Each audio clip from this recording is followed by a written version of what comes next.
Welcome to Casey Cares, Kansas City's nonprofit voice. We're telling the stories of Kansas City nonprofits and the people behind them. Casey Cares is the intersection of the nonprofit and profit communities, making Kansas City a better place to live, work, and play. This Casey Cares segment is brought to you by the Ewing Marion Kaufman Foundation, www.kaufman.org. I'm Ruth Baum-Biggis. About 1.9 million people are incarcerated in this country, among the highest in the world.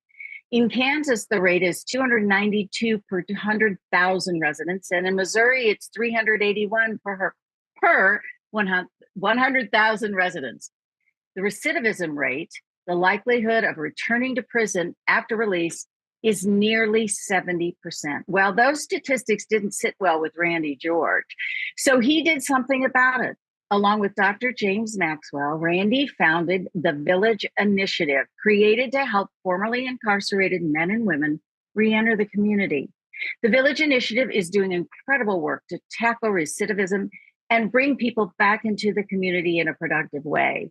Well, he joins Casey Cares today, along with Village Initiative's Program Director, Chanel McKinley, and Case Manager, Kitty Hurry, to talk about how change can happen. Welcome. We're so glad to have you on the show. And with three of you, I'm going to try my best to introduce everybody and get those great responses. So first of all, Mr. George, I know that you've got a challenge with your voice, but I would love to hear from you why you decided to tackle this challenge in our society.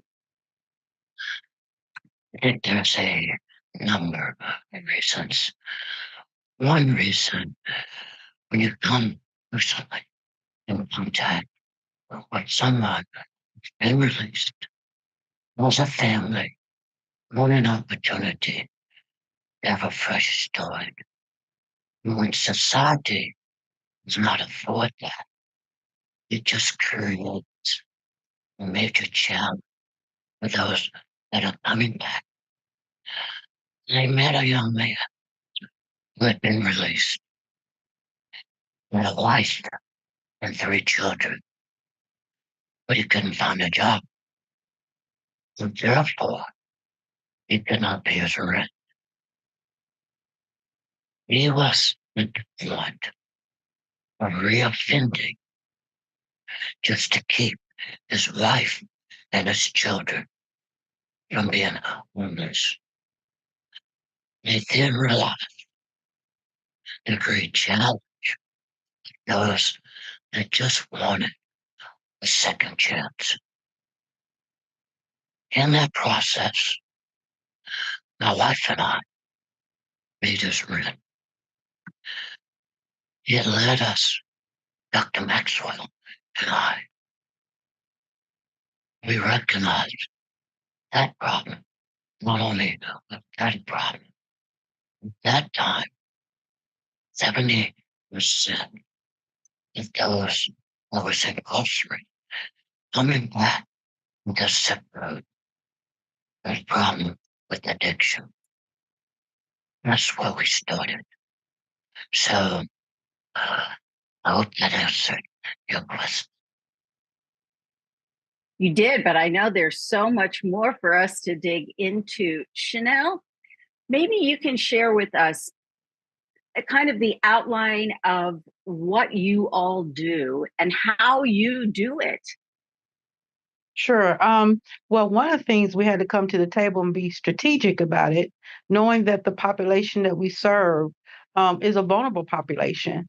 We know that we had to be cognitive approached, use that method because they have been incarcerated for so long, they're conditioned, they're institutionalized. And so as they come out and come to the village, the services we provide, which is the wraparound services, and I'll let you know what those are, they had to be tailor-made for each individual because not everybody that come out were at the same level. So the wraparound services that we provide will be the counseling for the mental health, the substance use, We have the clothing, the food. We also do documentation, like they need their social security card or birth certificate. We have the transitional housing. We have group counseling, cognitive behavioral therapy that we do. We also have even the self support groups. We have those.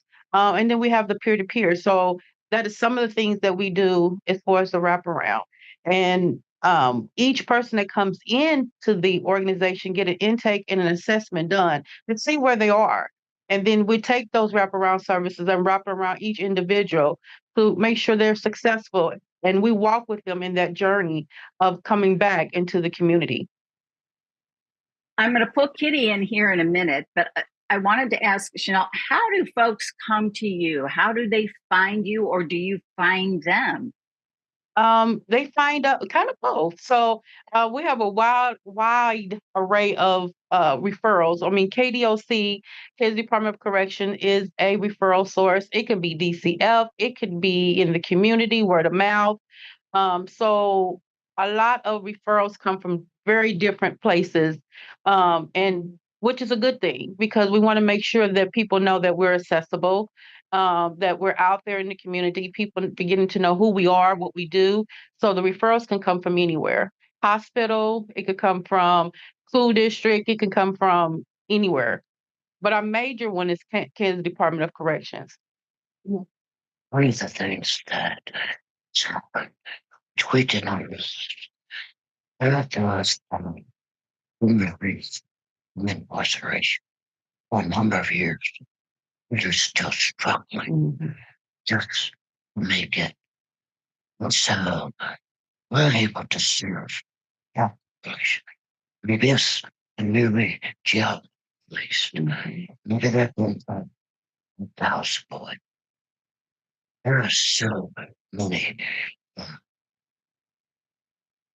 of us now. Yeah.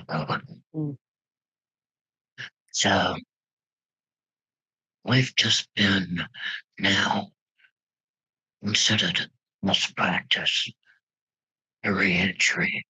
So we get referrals from every place. Kitty, you are in the trenches. You are working directly with clients. I don't want you to give away any confidences, but can you talk a little bit about what it's like to when a client comes to you? How do you tackle the things that they're dealing with? Hey, first I want to say the challenges with the Department of Correction. We have a punitive system. So people that do go to prisons are not being rehabilitated, and they spend quite a lot of time incarcerated. Most of them, they don't have a GED or a high school diploma, undereducated, underskilled.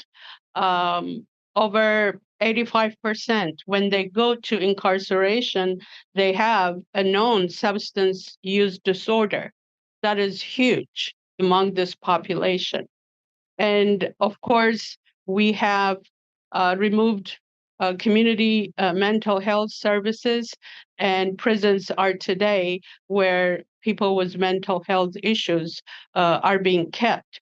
So imagine all these challenges. And so when they come out, we have to be prepared to help in any of the areas, but mostly the majority of them cover all the issues. And so the number one challenge is documentation. They don't have ID, they don't have social security cards, they don't have birth certificates. And it's absolutely impossible to get them those documents. So I want to say something about the Kansas City, Kansas Police Department. They came up with a CDID.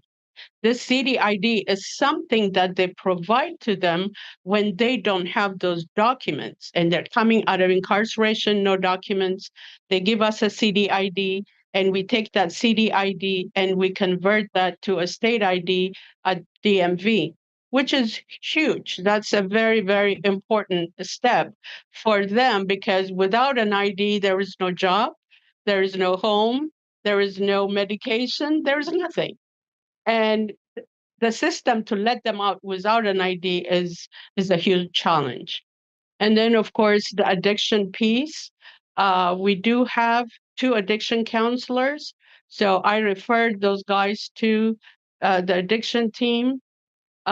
Employment, second chance employment is very rare. I mean, we appreciate there are quite a few out there who are willing to hire the people coming out of incarceration, and we have an employment liaison that helps us connect the guys and the girls to second chance employers.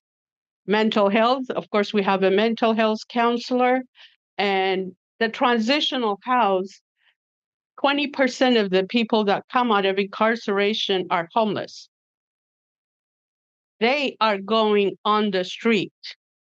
And so providing housing, think about it, we all need basic needs: food, clothing, and shelter.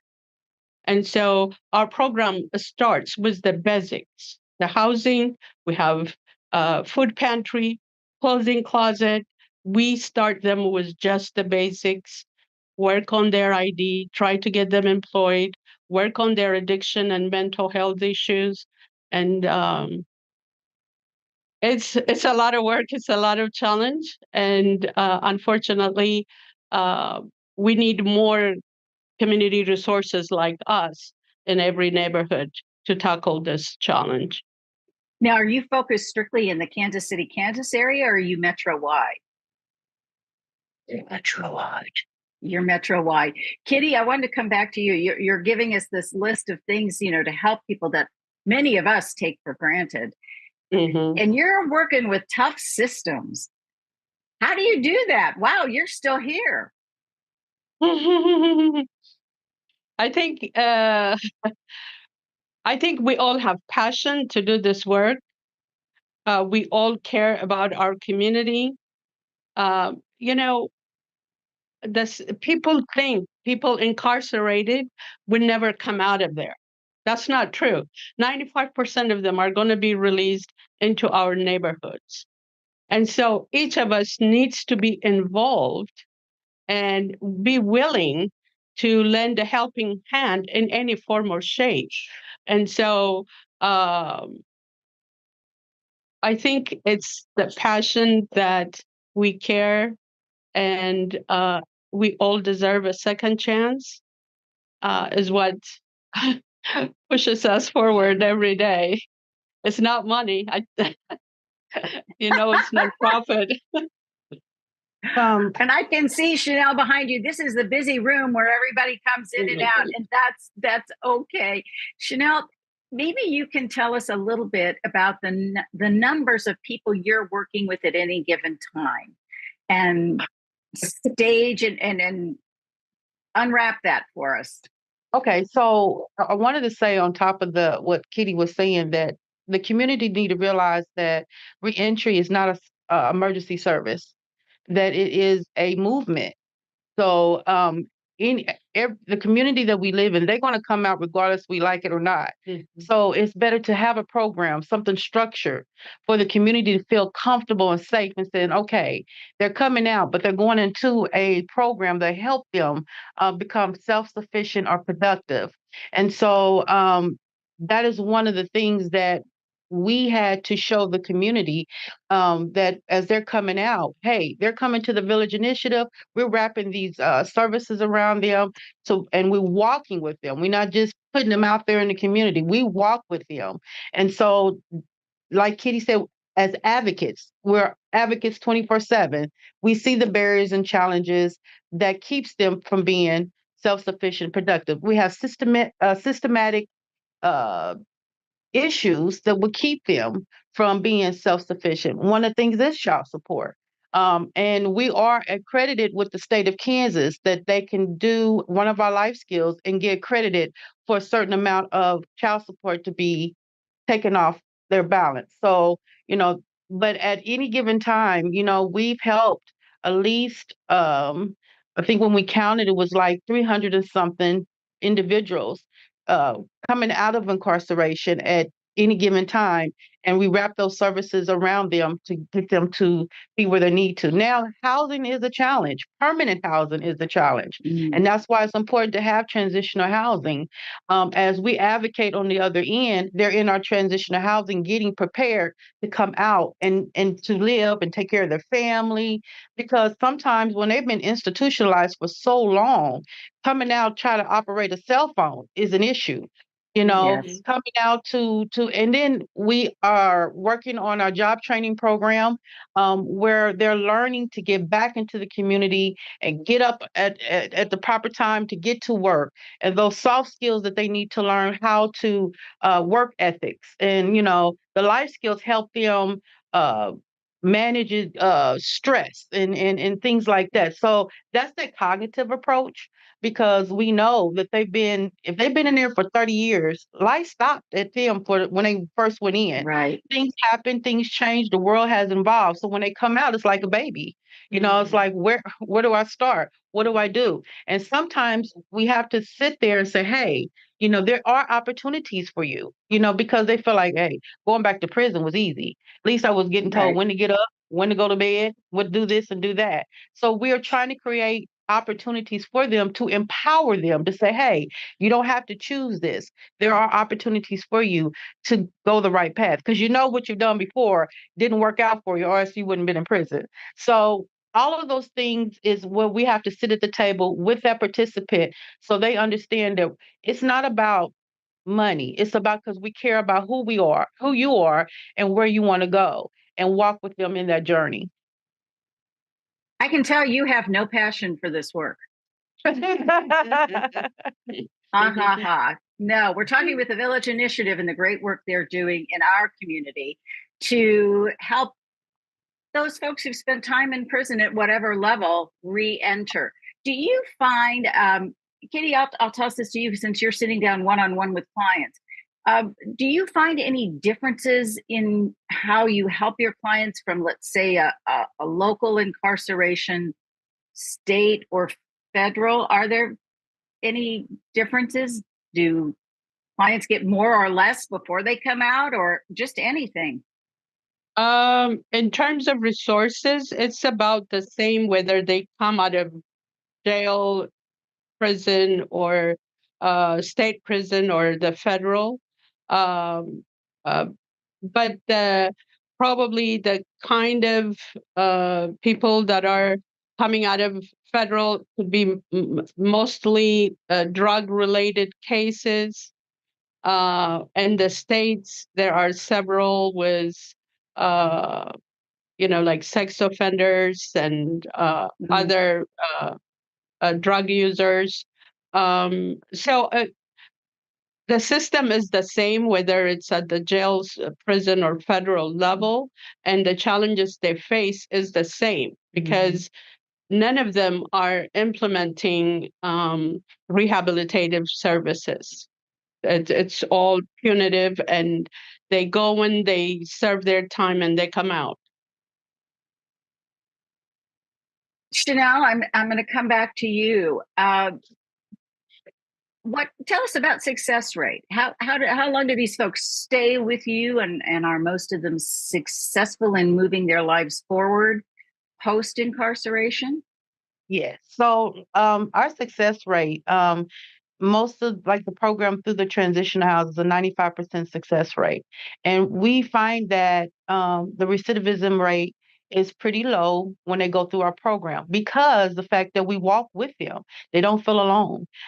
We encourage, hey, whatever it is that you're going through, we always tell them principles before personalities. Not everybody's going to see what you're trying to do. But with the Village Initiative, we walk that journey with you. A lot of our volunteers and some of our staff are also have been there where you were, been there and done that. And so that kind of helps them feel like, oh, they understand, they care about me as an individual, as a person, and not only them but their families too. We encourage family reunification. We encourage, you know, we have services to help with the counseling with the family if need be.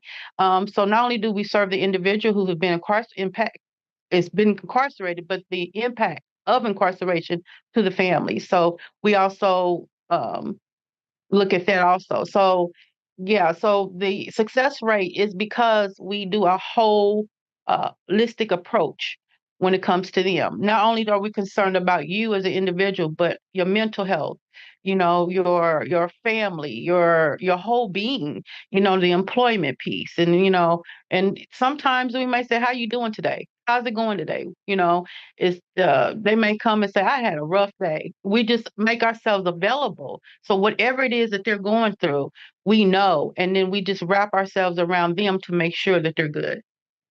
Now, do you charge these individuals, or are these services free? The services are free. Um, and that's the whole thing because they're in the program. The transitional housing may be a participant obligation, and that's just to make sure they're accountable. So we want to teach Right. accountability because it's also out in the real world. You know what I'm saying? Uh, But the substance use, the mental health, all those other services, support groups, employment, all of that's free. I know when we started talking in the beginning, I think I asked a question about, how long are you, is it a 3-month program? And I think you kind of giggled and said, no, it's a little longer than that. Yeah. It's a journey. Right. So normally it's a what we say 18-month program, but it depends on their progress. Right. We don't put anybody out or anything like that. It depends on their progress because it's a tailor-made program, depending on where they're at, what they're doing, and stuff like that. So We started with 6 months, but we have to consider if we've been incarcerated for 20 years, yeah, how do you get reacclimated right. in 6 months? Right. Just that would be having them all for failure. Mm-hmm. So one of the stats, mm, either kidding or Chanel, share this. We have about a 90 to 95% success rate only. We can put them in a we can put them with the models which we are competing. I'll let them share some advice. Mm-hmm. Um, Housing is very critical. Like I said earlier, the basic needs need to be met in order for any of us to have success in life. And with the village, those that have been in the transitional houses have a very high chance of succeeding. It would be like 5% of recidivism versus the 60 we're talking about. Mm-hmm. And that is because of the support that they get, the wraparound services that they receive. And knowing the importance of housing, the Village Initiative currently is building more new houses. Last month, we opened one, and there we have two in progress that will open before the end of the year. And maybe a fourth one will be coming as well. So the need um, the need for housing is um, Huge for everybody. yes, Yeah, huge is yes, huge is the word. Yeah. And on top of that, Ruth, permanent housing in Wyandotte County, period, is a challenge for any organization. And that's why the transitional housing is vital.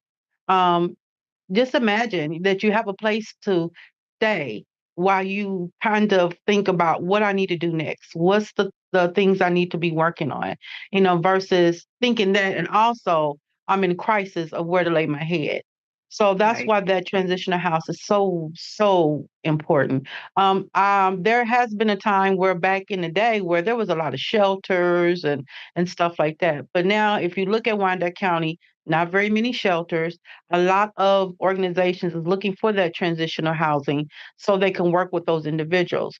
For us at the Village Initial, having that transitional housing allow us to say, okay, you have a place to stay. Let's work on some other things to get you out of that transitional state into something permanent. Now, as they in the transitional housing, as us as advocates, looking for permanent houses, working with maybe landlords or apartment complexes to give that second chance, because we know when they go and do the application, some say, okay, if they have a background of this, they can't do that. And also, we have a good relationship with public housing.